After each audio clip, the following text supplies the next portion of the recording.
In this video, I'll show you how to enable and disable the screen auto rotate on your Xiaomi 17 Pro. All you have to do is slide down from the top right corner to access the quick panel settings, and then from here find the screen auto rotate icon. So it looks like this with a padlock and an arrow surrounding it. So to enable the screen auto rotate, simply tap on that icon and you should see screen orientation is unlocked, meaning that the screen auto rotation has been enabled.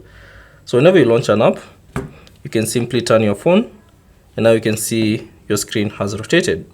Now to disable it, simply swipe down again and then find that screen auto rotate icon and tap on it, and then you should see screen orientation is locked, meaning that you have disabled the screen auto rotate. So whenever you rotate your phone, it will no longer rotate. Thanks for watching, and I'll see you on the next one.